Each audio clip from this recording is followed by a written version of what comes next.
Hey, we're Overbook Besties, and I'm Alana. And I'm Sin. We're finally finishing off Heir of Fire and diving into Below Deck Med. Elena, what did you think of the last third of the book?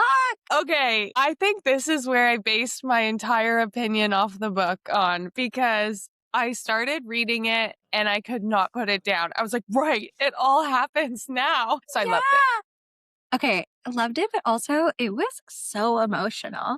Like there were too many weepy parts. Sorry, not too many. I genuinely enjoy weeping and getting it out of my system, but it was so emotionally heart wrenching. And I have my opinions this time around are so different. I originally said like this was one of my least favorite books in the series. I also have been very against Rowan, and I think I might like him now. It's What was kind of that? wild. No, I I actually might might need to like hear it him. again. I will say she did a great job of writing this character and writing these really meaningful scenes to show the weight he holds in Celaena's life. But I still want to hang on to the fact that he did punch her in the face. I just want to have one hand in each camp. Yeah, but I actually think I might like him now. Oh, what was the determining factor? Like, what made you shift? Okay, one of the big ones is the way that he tells her about End of Year and all the other slave encampments and all the other slaves. Like he's so Bawling. careful with it. Yeah, Mm-hmm. Mm-hmm. which in itself, I truly feel that so many of the moments where she's going through grief really get explained well at this last third of the book. Just as an example, when it's the Valg, when they're all in those dark dreams and she's in between like two side by side beds, I was like, oh my God, I have not put together until this moment how detrimental and traumatic bedtime is for Selena. Her parents die in a bed. She runs into Nehemia's room, dead in bed. Just the That's unraveling true. of all these traumas and also being told like your sacrifice meant nothing and then connecting it to the lead's mom because she realizes someone else has sacrificed their life so she could get away and she could be safe and she did nothing with that sacrifice and it's mirroring Nehemia's sacrifice. Like it all comes together. And that she's in a place of her character growth and development that she makes those connections and we don't see her just fall apart. You start to see those be logs in the fire that she's building back up again. I loved it. Yeah, and when Rowan says they're feeding off the negative energy, the Valg are feeding off of it, but why is she now coming back and she's, a fire? It's because now she's not in despair anymore. She's seeing it differently. Just Yes. monumental. Yeah. Keep going. Well, why don't you tell me one of the other ways that I could have been won over by him? I want to give you all the ammo. Yeah, I agree. I think he was this like steady presence with her through all the different faces of her grief or her anger or her emotions, where I think every other character has turned away from her at one of the sides of her emotions. I also think just like the little pieces of things like him calling her Fireheart to whatever end and him switching the blood oath over to her. Ooh. And he prays to Mala, right? The fire god. And she puts Yeah. that together. She's like, why would you ever pray to that god? Fire and ice don't really seem like they mix. Yeah. So yeah, he might have won me over. Love I'm a that. big enough person to admit it. That takes real vulnerability. Thank you. I have to let the Val can't feed on me. Yeah. I'm just letting all the negativity out. But I also really loved when she claims him as a friend. Just like those Hmm. little pieces of the relationship is cute. The building was all there. It didn't feel as rushed this time around reading it. Hmm. Also, I think we've been quite critical of romantic relationships that get physical in books very quickly without adding to the plot. And I just love through all of these instances. Again, it's like the friendship, the relationship. It's not like, my gosh, we need to go shag in the forest. We're so excited. Yeah. Even her intimate touches are like a hug or a soft spoken word. It feels so genuine. Oh my God. When he realizes she's almost burning out and it's her first real burnout in the fight, like the big, big fight. And he's like, well, I know what to do. And they both had already realized they have this bond, but this was like the defining moment. Just tears everywhere. Yeah, the imagery of him like reaching across to her. What do you think of his group of friends showing up and it not really being what we think of when we think of the term friends or allies?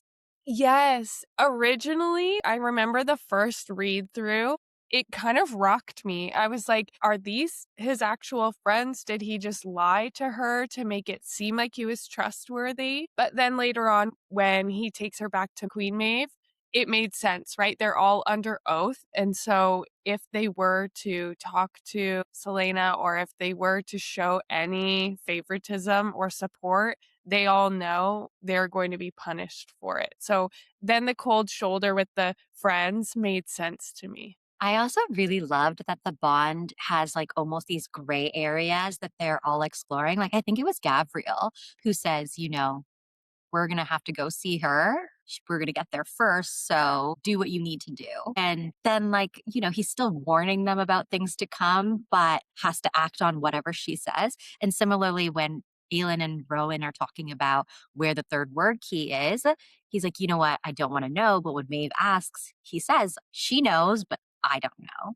Yeah. It's interesting to see them skirting around the bond, and I'm really excited to see how those friends all work going forward, knowing now Rowan's bond is no longer with Maeve. Yeah, and again, the subtleties, right? When Rowan is being punished, you see the blank look in everyone's eyes, in all of his friends' eyes, because none of them want to actually do it.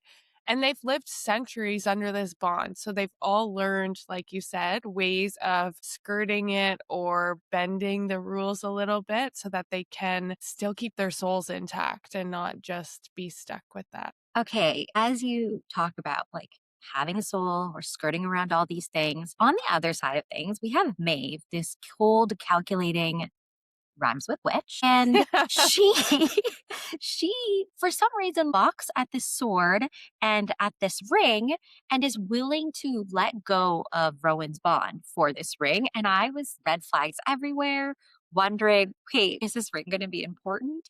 Is this a word key we don't know about? Like, what's happening here? Why is this so important to you? Yes, my thriller senses were tingling. I had the Yeah. same thought. I'm like, there's no way that this is just as simple as a meaningful or has some type of value to it to Queen Maeve. There's something else here because she was way too agreeable when Right. she talked so openly about the lengths that she went to try and find Aelin. There's no way that this ring and this sword mean as much as she's making it out to be with that deal. Yeah, exactly. Sorry, my brain is all over the place, but I have to also say, just going back to the massacres, what an insane thing to happen. What an insane way for Kale and Dorian to find out that this has happened. But also, this little side scene we got of the orchestra, the conductor playing all the songs of all the lands, and then for the scene to end by saying they were never seen again. It just Mhm. reminds me of the earlier books where that singer, Raina Goldsmith, was there. And I'm like, oh, Yes. these little moments and showing how it affects the people outside of the castle is so, so beautiful. I literally have goosebumps right now. Just thinking of, again, you see the societal hierarchy played out in the orchestra and the theater, right? The people in the upper booths were so loud, were so chatty because Yeah, they're concerned about where their jewels going to come from. And the people in the lower booths are dead silent. You could hear a pin drop because everyone is in mourning. And so right. just again, that difference in socioeconomic status was so well written, I think. It's just again, the first 2 books, we were within, like, one world, and now as the world is growing, like, Assassin's Blade, we got to see just little pockets around the main world that we're in, and now to see it kind of all seep and how the kingdoms interact with each other, it's so exciting. It really reminds me of Game of Thrones. Like, season 1, Mhm. you're, in the north, and then you watch the world unfurl, and I love getting to know all the new things and how they're gonna conspire together. Yeah. Also, how crazy going back in time to realize that Selena's parents are legitimately dead because the king wanted them dead. He conspired everything. He was in her head. Wild. Wild. And her putting that together, when she first put it together, I was a little disappointed because it seemed as though she wasn't as impacted by it, almost as if no big deal. I expected this. But Yeah. then when you see her fire come out with Queen Maeve, and I believe the last line is, I am Aelin Ash River Galathinius, and I will Yeah. not be afraid. It was like, okay, this did affect her, and she is fueling the fire and so motivated to be there for her people, for her parents, for the land, and screw the king. I was so overjoyed. Yes. Okay. What do you think of her new look?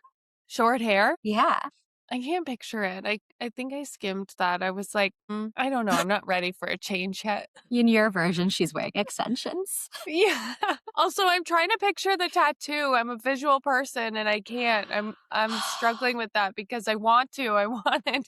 So if there's any fan artists who have a picture of her with her back tattoo, send it our way. Okay, I wanted to Google the tattoo, but now on the reread, I've realized there's so many like nitty gritty points that I don't remember that I don't want any spoilers. I'm like, no, I'm experiencing this almost like I just woke up from a coma, which is amazing. I'm so excited about the pieces that I'm like, I don't want to know. I'm actually scared. Yeah, one of the biggest pieces that I can't believe I forgot about and I'm a bit ashamed to admit was Sorsha, and I feel terrible that I said I don't trust her. When you said you didn't trust her, that was actually how you felt on the second read.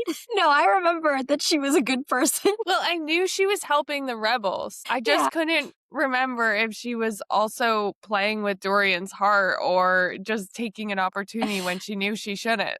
Honestly, I kind of love that you forgot because what a great moment for you to reread. Because one, the fact that the king knew about all of this, that he had spies in all these levels and found that letter, which by the way, she would not have died. She would not have been found out had Dorian not run into the room then because she was careful until that point. But he, got in her head. And then for her to die in such a quick way, and you have to feel for Dorian because Yeah. he didn't get a chance with Celaena, really. And now he's lost out on Sorsha, who like really loved him for him and was there learning the worst parts of him as per, the kingdom's rules. This is my qualm with her now that I fully remember. If she truly felt that way and she knew what type of person Dorian was, why wouldn't she have been honest about the letters she was sending or about her connection to the rebels? Okay, such a fair point. I also think, though, this girl has been in love with him for so long. She finally gets him. And in her mind, she's probably like, he's going to move on so fast. Let me build a solid foundation before I open up to him. I'm not saying that's right. I just Hmm. think that she was walking on eggshells. Also, I mean, he has magic. Who knows what he's going to do with it at this point? So she's probably like, defensively, let's fix you before we talk about me. She's drugging him. It's totally fine. I gave him an extra dose before I told him. Subdue yourself. Okay, but also when Dorian runs to her when the slaves were all killed too. Yeah. What a relationship. And he's aware enough to know the impact that it would have on her and that he could never claim to have it be more impactful on him. I think he actually gave her the space to take it in a really supportive way. Yeah, for sure. Ugh, I also think just the following moments of her death are so crazy. When Kale goes, there's only one king in this room and he's not on the throne. What a great moment for him to finally choose a side and do it in such a big way. Yes, Ugh, agreed. need it. I think I squealed. Yeah, but then right after Dorian gets a collar around his neck. I'm sorry, I shouldn't laugh because, yeah, part of me was like, you did all this for that. Also, just for the king to not know and realize, I knew you had it in you. And then his immediate reaction is, like, Let me what? control you. Yeah. Yeah. Also, Kale telling Dorian, I love you. Oh, yes. Yeah. I love emotionally available male friendships. Especially from Kale, who wasn't really emotionally available. You see, again, that was his time to shine. He did good. Yeah, I was always right about Kale. He's a great guy. I did think there was part of me, though, that was like, you stupid male idiots, when all three of them were ready to give up the truth that the king didn't fully know about. And all I could think was, all of you know how duplicitous the king is. Of course, he has something planned. And eagerly, Kale was ready to say that he's the one. Then Adian sees it in his eyes and is like, no, I'll say I'm the one. And then Dorian is like, well, I'll show I have magic. Like, come on, Okay, guys. I have to circle back to Adian too, because I also feel like that moment for me changed my view on him as well. Mm. Because for him to step forward and give himself up, knowing it's confirmed now, Aelin, your long lost cousin, who is arguably the love of your life that you've been missing for years and trying to get back to, hoping is alive. And by giving yourself up, it means that you will not see her. You might die before you see her. Again, goosebumps thinking about the sacrifice he was willing to make so that Kale and Dorian could get out of there. What a guy. And so that Aelin could see her friends again. He noticed just the strength of their relationship, of their friendship, and knew Aelin is going to need a strong court of more than just familial relations. I'm going to sacrifice myself for them. See, you know what? I just want to highlight here one of the biggest things I don't like about the romantasy genre is we usually get this man that starts off all evil, let's say, and then by the end he's like, "My woman, her throne, whatever, I'll do anything for her." And it just doesn't logically make sense to me why we would want these uncomplicated characters. But all of the men in this series are so complicated. They're grappling with Mm. so much. We get to see so many narrative shifts of how they view themselves, how other people view them, the responsibility they're willing to take on, their flaws, their mistakes. They are so complicated and well written. Like, I'll take any of these characters over 90% of the other romantasy characters. Sorry. Tell us how you really feel. Sometimes I get really passionate about this. It really makes me mad. Finally, I can let it all out. Okay, Sarsha also being the spy, I didn't remember it being Ren that she was speaking No, to. that's Yeah. what I mean. I knew she was helping, but I could not remember that small detail. And Ren's moment of piecing it together and then feeling guilty that he was pressuring her for more information. At the same time, they had to move quickly. There was no time to actually pause and grieve that. Oof. Yeah, I know. And I feel that like we really don't get any grief for Sorsha, really. Cause like the person that we would see most of the grieving for now has a collar around his neck and we see nothing. Yeah. So she's written off quite quickly. Which is interesting because originally I don't feel like I thought she had much of a meaningful impact on this book, but this time around, she really pulls it together for us. Seemingly out of nowhere. Maybe that's why I couldn't trust her. It felt like a fast character entrance to then have Yeah. such a large impact. Okay, fast character entrance, but joke of all jokes. She was in the first two books as like a background character. You know, That's she was true. there healing them for everything. So she is kind of trudging along for us. Okay, so what is it that you would say is holding Rowan back from going with Celaena? Truly. I interpreted it as he's trying to continue to help her develop her independence and her willpower to fight the fight as Hmm. opposed to taking over himself. He does go back and forth and offer quite a bit. And I do think the lack of magic and him having to choose between two forms that wouldn't really be effective or helpful definitely plays a part. However, I think it's her growth and independence that's the main piece. Yeah, I just thought it was funny reading that part because Rowan is so stubborn and, you know, he isn't really one to be taking orders from anybody, especially the way that the bond is described once it switches over to her. She's like, doesn't seem to be that crazy. Like Yeah. he's kind of doing what he wants. It was interesting for me to say, okay, you're really backing down. Okay, I guess. Like you could be a hawk the whole time, right? Do you think a whitetail hawk specifically, sidebar, but Oof, let me add that.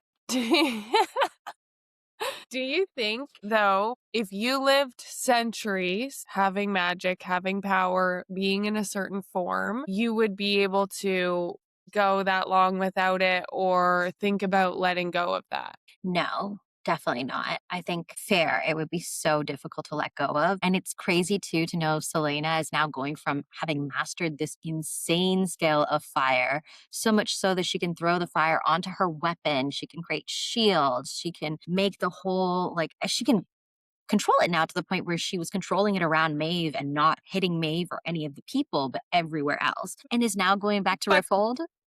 Yeah. sorry, I got too No, go excited. ahead. Tell me. That moment of the city is on fire, but there's no heat accompanying it, I think I stood up and cheered. Yeah. Okay. Yes. And now she has to go to Rifthold without that power. Also, I know that I was making such a big deal of the fact where I said, like this going back to the training is kind of like, meh, I'm not into it right now. The payoff was totally worth it. The payoff was so worth it to now have this really great skill. Even, I think that the scene where the Valg are in her head and all the things that are playing out in her head and all the worst moments of her life, the payout of that was intense too. I feel Mhm, like everything that happened in this book, the slow parts come to a conclusion that is so worth the wait. mhm. I don't know how this falls in my rankings of the books anymore. It's gone Well, higher for sure. and in saying that, we haven't even talked about your favorite character in this book, in all the books. Manon! Yes. I was like, who's my favorite character? Yeah, Manon. Well, she was barely in this section of the book. Barely, however, again, way more important than I remember. Ugh, no, I literally read this book and was only there for the Manon chapters when I was reading it. So it's funny now for you to be like, oh, and me to go to the other side. Yes. Okay. Tell me the war games. Oh, yes. It's woven together so beautifully. There are these small moments where people are questioning Manon's empathy, her heart, her compassion. She herself is questioning her own stance on things. And then it all comes to a head in the war games when Keely and Iskra are falling, and Manon has to choose between winning the war games herself or saving a fellow witch, which is unheard of amongst the different clans, right? And what gets her is this the scream of despair from Keely, her wyvern, just completely broke me. And then for her to come back and face her grandmother, who is tearing her apart for that small act of kindness, and her grandmother brings this witch that she has to kill. Oh, Okay. Also, for that witch to then tell Manon, like, we pity you because you're being pit against each other. And it's quite literally reflective of the moment that just happened. She just saved a witch of a different coven. And now you're being told to murder this witch. Your grandmother is literally doing what she said. She's making you cruel. She's making you hate the other witches. Also, just this leading to her getting a new red cloak, which is so symbolic of these particular witches. And she has it from the last time she killed one of them. I'm at a loss for words at how many sad moments were in this book. yes. Sad and powerful. Like, I felt as though I was being broken down alongside the characters and then built back up. Okay, all of the characters need therapy. Okay, literally everyone needs therapy. And it's funny having like the whole book as a whole. It's comical reading it, realizing that the way that they work through all their emotions is all training. Celaena, upset, angry, she goes to train. Rowan, he's like, we'll train harder on this. Kale and his team, we train. Aedion, train and drink. Like, it's just all these ways that they don't really talk about their feelings until the last possible minute when things are crashing down. Even for Rowan, we just hear like the little snips of him realizing that the Valg are replaying his mate's death.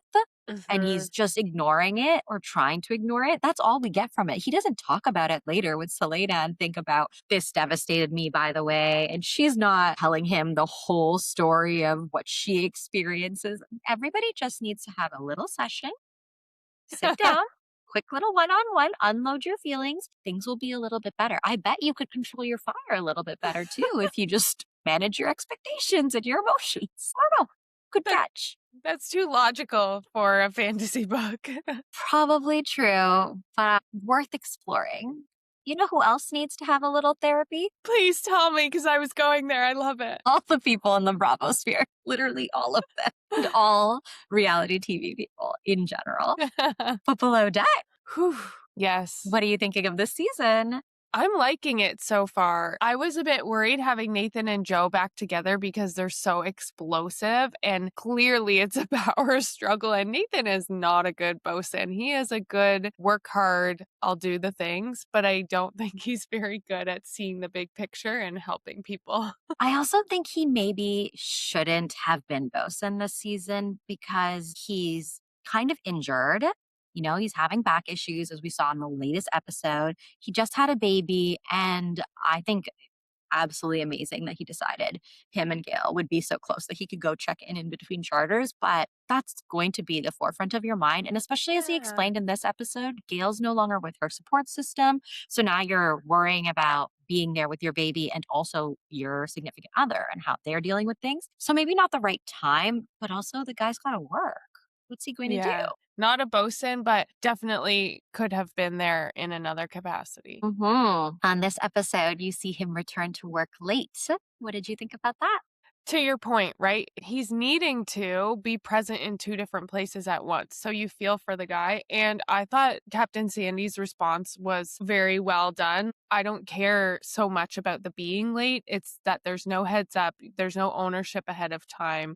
Let me know so that I can help run the boat in your absence. And if it becomes a pattern, then that's something else we talk about. Yeah, especially because you have someone else on the boat that has bosun experience, so you can lean a little bit more on them, which he obviously doesn't want. I will say I don't like Joe Bradley. I thought the way he treats women in general has been poor for the past few seasons, but as a worker, he's not bad.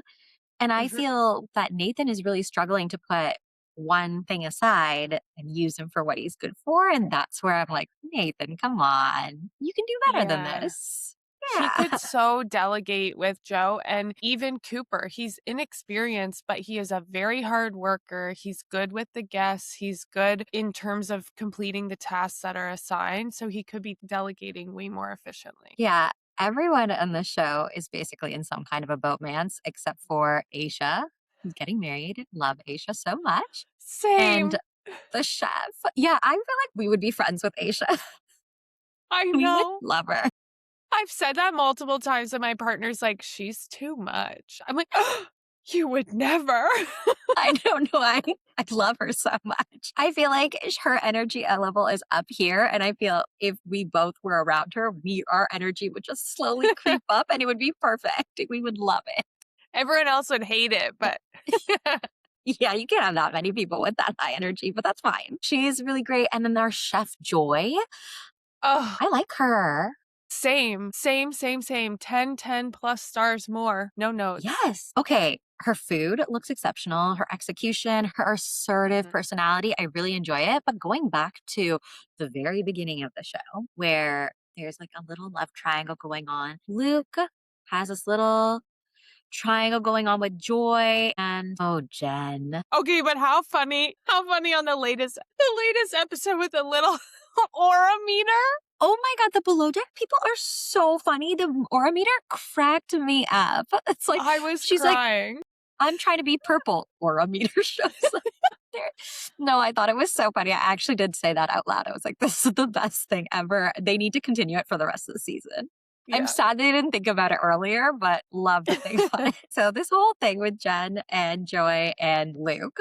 Okay, so when Joy finds out the extent of what's happened with Jen and Luke, she's, you know what, remove me. I don't want to create drama. I don't want to be messy. Jen immediately decides to be messy and goes to tell Joy, who's already knows now, yeah, no worries. I'm not part of this anymore. And then I'm sad for her when Luke leaves because she did appreciate his friendship and she does seem like she really liked him. Mhm. Poor I Joy. agree. Yeah. Should we go back to Jen? Yeah. Yeah, let's. So, thoughts on Jen? Okay, I do have to say, in regards to Jen, I gained a lot of respect for Kat because Kat became Jen's person to vent to. And for a long time, Kat was able to just be there for her, do a little bit of help with regulating, but then also validate her. And Yeah. then Kat realizes, hey, this has gone into the too far zone of you're always being negative, you're about to blow. And what does she do? Instead of going behind her back and trying to like make it into something it's not, she goes to Kaylee and says, "Hey, just a heads up, I think you need to be cautious." It's very clear it's from a caring perspective, not I'm throwing her under the bus. And then immediately she also says that to Jen. "Hey, I hear you. It seems like you're escalating," whatever she says. I can't quote her, but I just thought she handled that so beautifully. Yeah, very like therapy-esque, you know? She went in, she handled it. Jen in general is making mountains out of molehills everywhere. And like when you think about maybe needing some therapy, and I say this from, just jest, but realistically, when she starts off the season and she just gets a little bit in her feels about feeling a certain way towards Luke and then watching Luke go after Joy, immediately trauma dumps on Luke. Mhm. Okay, so that's one thing. Then, because they do in fact get together, she takes that moment and runs with it to be, this is it. You're going only for me. I'm glad we're not in a triangle now. She keeps saying it, and Luke is clearly ununderstanding how she's missing the point. Luke, sorry to interrupt you. Luke did do a terrible job. Oh However, my it was gosh. like 2 in the morning, so I get it. You're Yeah. sleepy, it's been a long day. However, I did say to myself, "I'm confused hearing him." Yeah, Luke was obviously making many issues of the situation. Like, if you knew you were going for Joy, you probably should have stopped everything with Jen. You could have consoled her and then moved on. You didn't need to take advantage of this situation as you knew you could.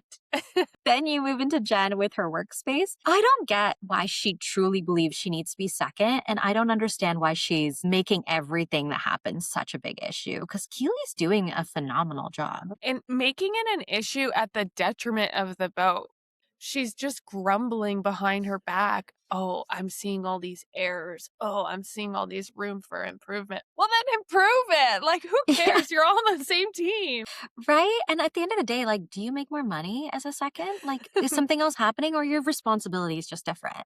You I know don't get it. what? I was about to say no, but I don't know for sure. So maybe we should fact check ourselves. We'll Google it. But even so, it seems kind of random to not just like work for the position rather than just complain that someone's not doing it as well.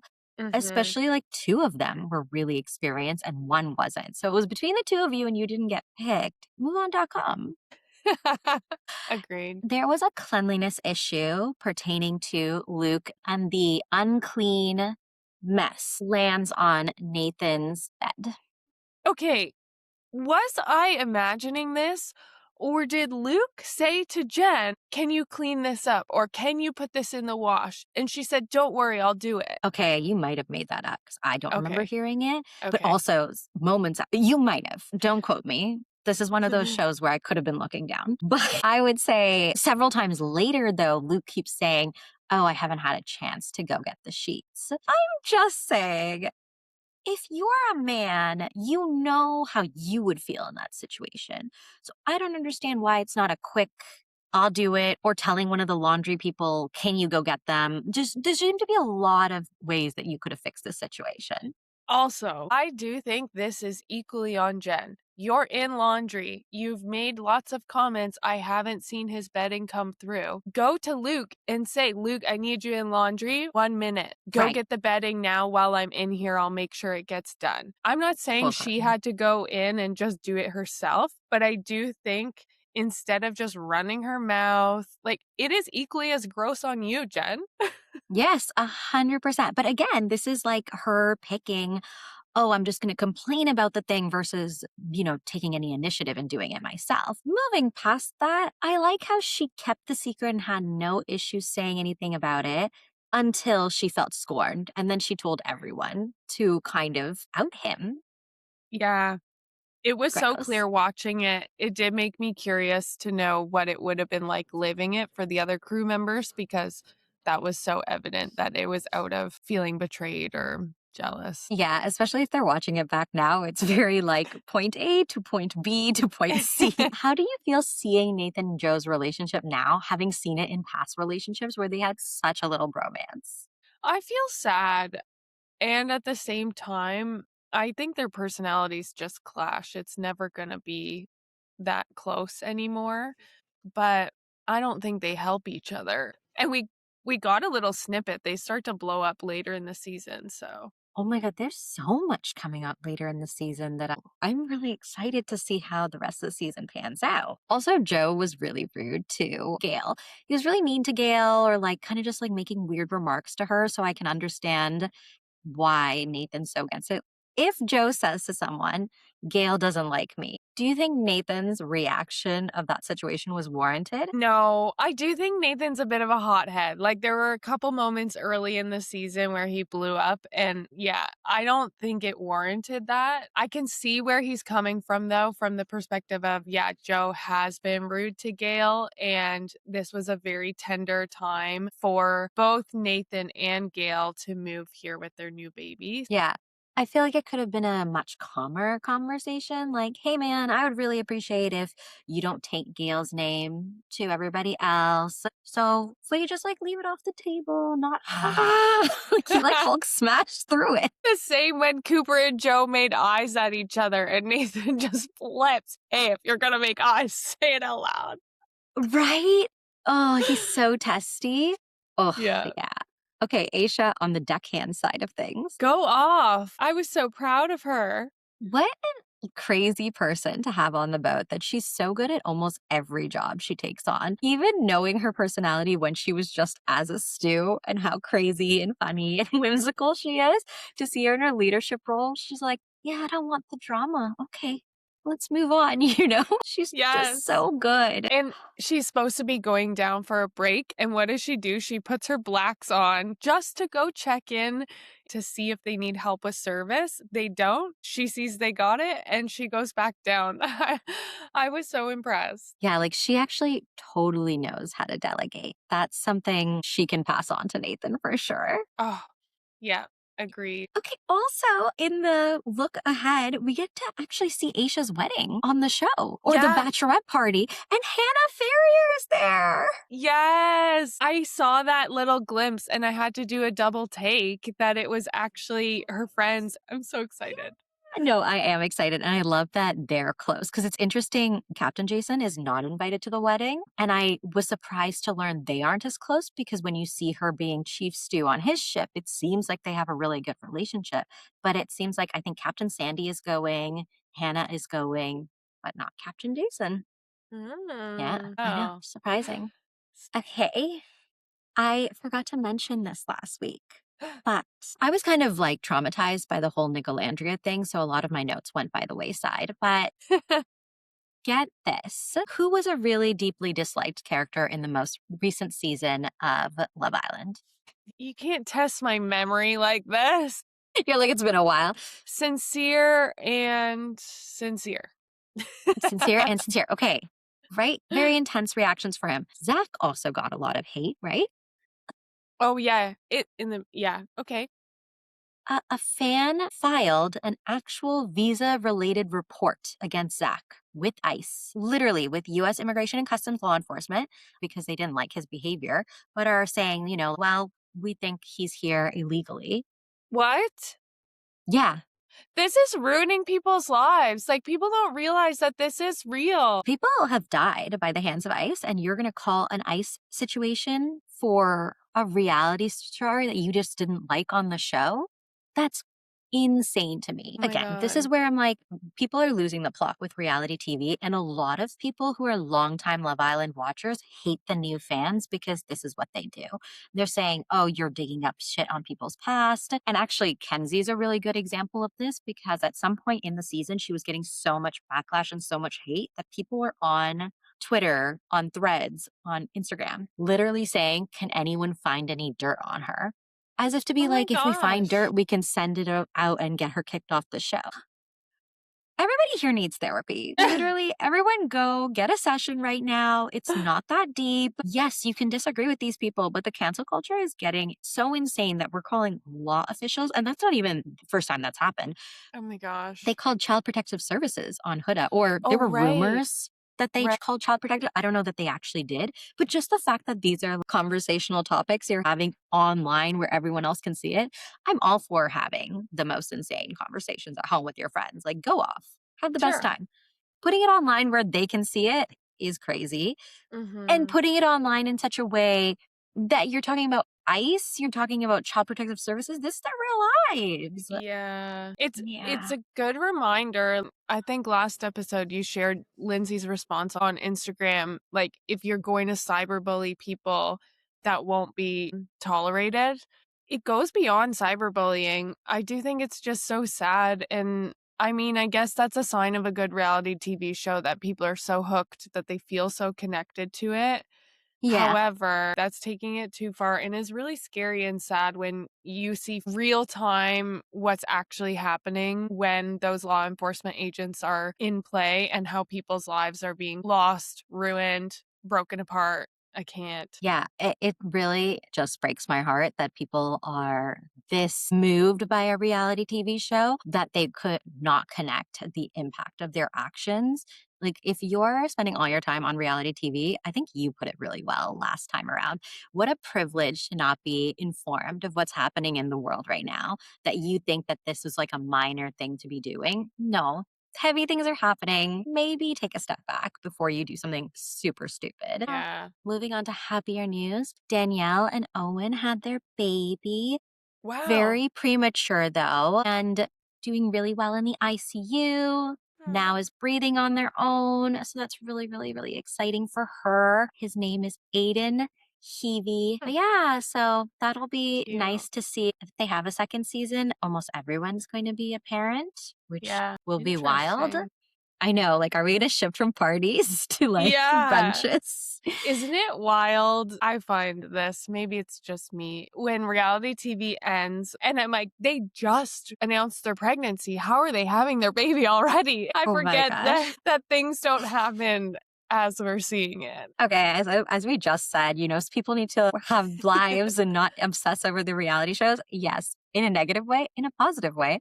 Something that I like to do is I like to find fringe friends of the shows because a lot of the reality stars can't actually post in real time the events that they're going to. They have to save those Oh, posts for when the show drops, right? right. So I like to know when it happened. So if you find the fringe friend posts, then There's they've no posted it, rules. there's no rules, so you can find out this happened in October. So you can be like, this was in October. Cool. And you can see like some of the people in the background. That's I how I want like to dig in. I want everyone to know that Sin is on my sleuthing team. So if you ever try and slight me, just remember that.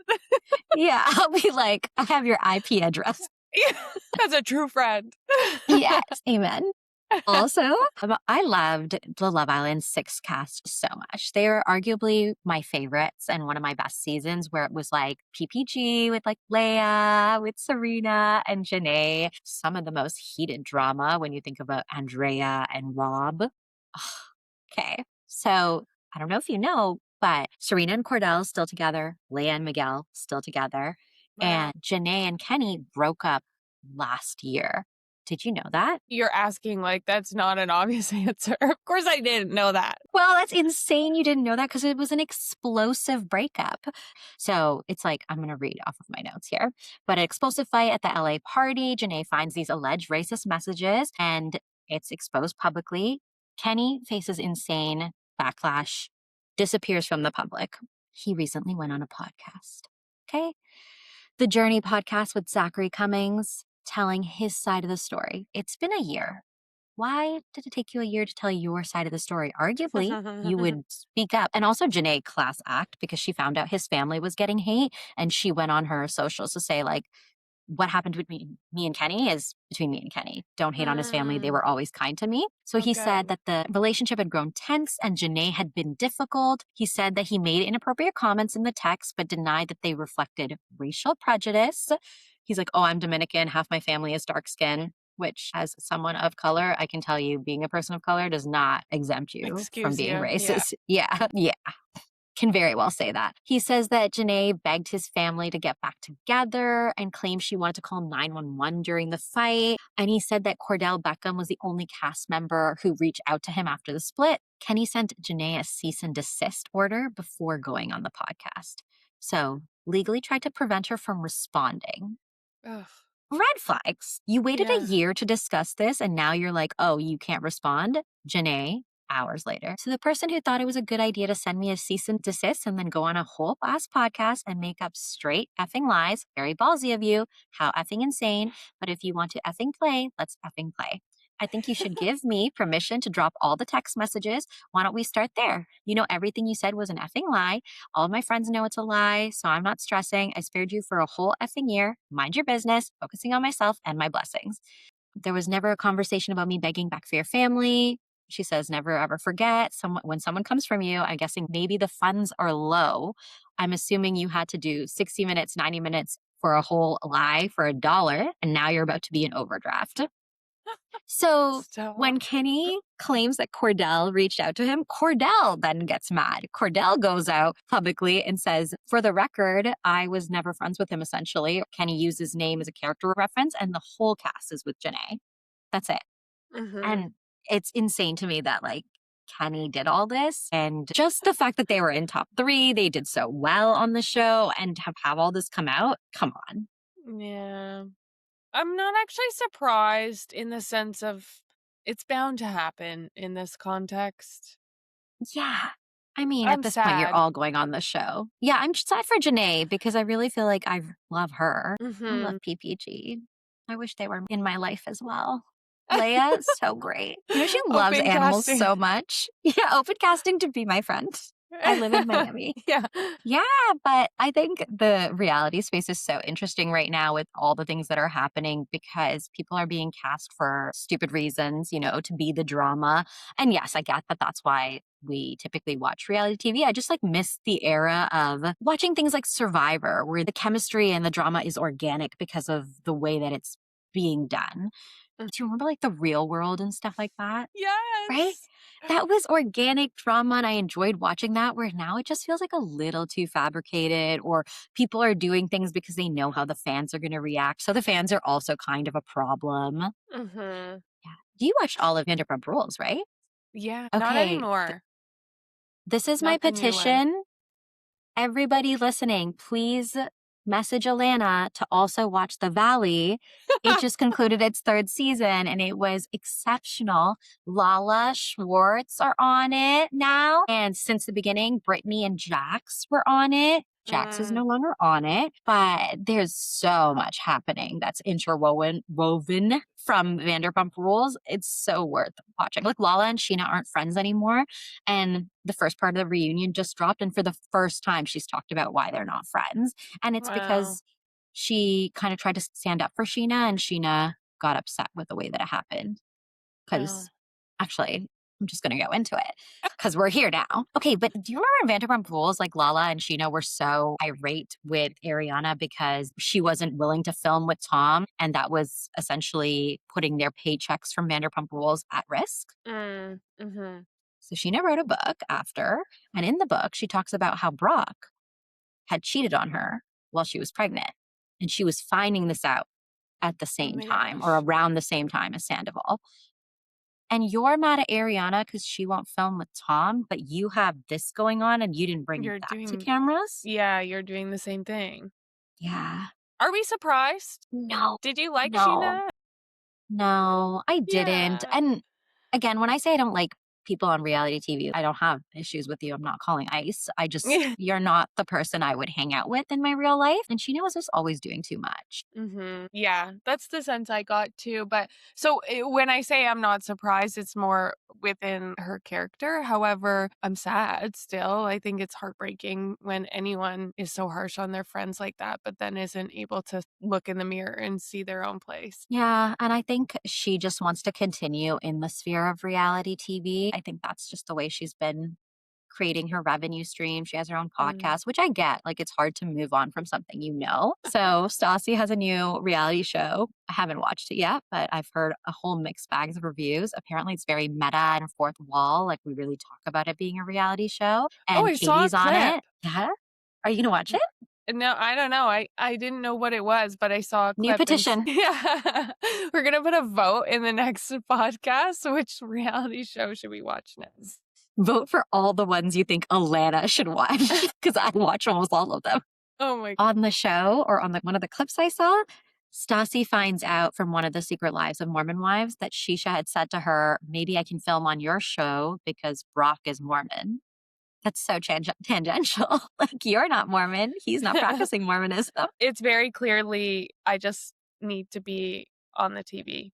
Yeah, exactly. And she was supposed to be in the Valley, but I don't know why she wasn't selected. Mm. Yeah, that's where we're at with Sheena. She'll be on our TVs again soon, I'm sure. There's no doubt about it. There's so many thoughts in my head right now. Which show do I need to prioritize you watching? Well, we do have to decide because I think next episode we'll only have one Below Deck episode to comment on. So I don't know if it would be enough. All right, everybody, when you hear this, we're going to need some really good suggestions, preferably one of the ones I've already mentioned out loud so that Alana has to watch a show I already watched. That would be great. Yes. And aside from voting, if you do like our show, please actually like it, subscribe, follow along. We love to see it and hope you're enjoying. Yeah, have a great week, guys. Bye.